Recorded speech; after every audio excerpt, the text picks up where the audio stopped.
Методы борьбы с различными сельхозвредителями на территории нашей республики остаются одной из самых главных тем сегодня в Абхазии.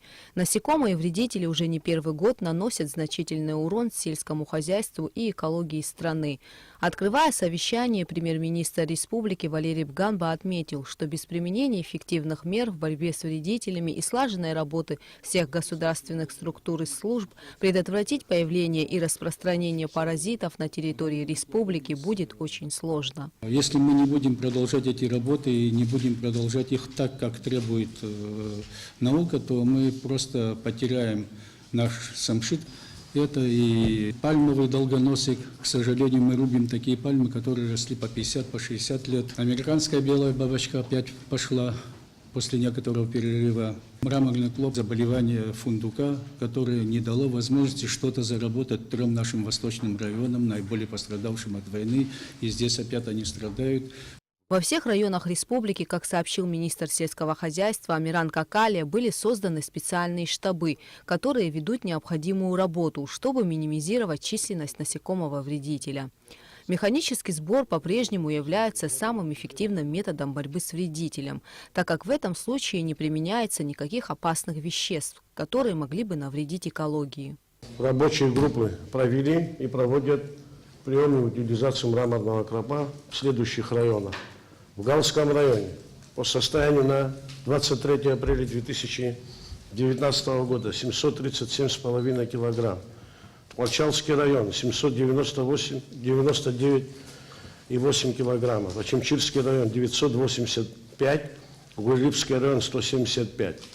Всего по республике принято и утилизировано 2697,5 килограмм мраморного клопа. По словам начальника службы защиты растений Минсельхоза Владимира Герия, распространению различных сельхозвредителей в республике способствуют и благоприятные для них климатические условия. В прошлом году количество собранного клопа было больше, чем в этом году, не потому что больше поработали, а потому что было почвы для этого больше. В этом году все-таки есть такое мнение, что популяция в какой-то степени сокращена. Но тем не менее собранные вот эти вот тонны клопа, миллионы единиц особей, они, конечно, дадут стресс, но при том, что плодовитость насекомых большого, очень значительно, мы будем иметь вспышку к июню, ко второй половине июня, к июлю мы будем, когда уже будет вторая генерация этого насекомого, а в условиях Абхазии, даже в отличие от Сочи, вот у нас расстояние небольшое, у нас стабильно 3-4 генерации в Абхазии, 2 генерации в Сочи. Председатель Госкомитета по экологии и охране природы Савелий Щитанава рассказал о методах и результатах борьбы с пальмовым долгоносиком и пальмовой огневкой, отметив, что основная сложность борьбы с этим вредителем заключается в том, что его тяжело обнаружить. А после того, как он поселился внутри пальмы, уничтожить его практически невозможно. В прошлом году мы произвели обработку в городе Сухум 2 раза. И, естественно, мы выбрали по мониторингу, по визуальному осмотру пальм, подвергнутых уже вредителя, и выбрали улицу Леона, улицу Айтгора, улицу Иналыпа и парк на берегу, улица Когонья.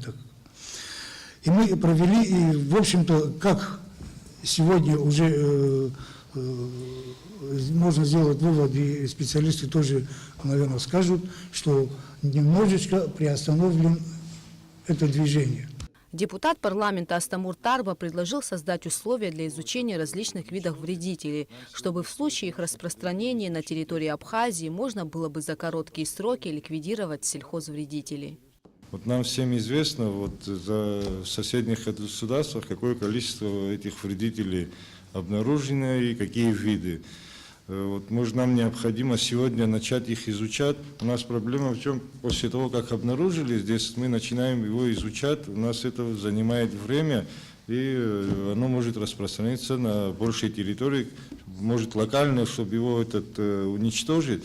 Нам сегодня стоит научно подойти и изучить те же виды, которые зафиксированы в соседнем государстве, и подготовить план и метод борьбы с этими вредителями. По итогам совещания премьер-министр Валерий Бгамба поручил Министерству сельского хозяйства, главам администрации и другим ответственным структурам усилить профилактическую работу, а также предотвратить попадание в страну новых насекомых-вредителей, усилив контроль на границе работой государственной карантинной службы. Гугуца Вардания, Алексея Гухава, Абхазское телевидение.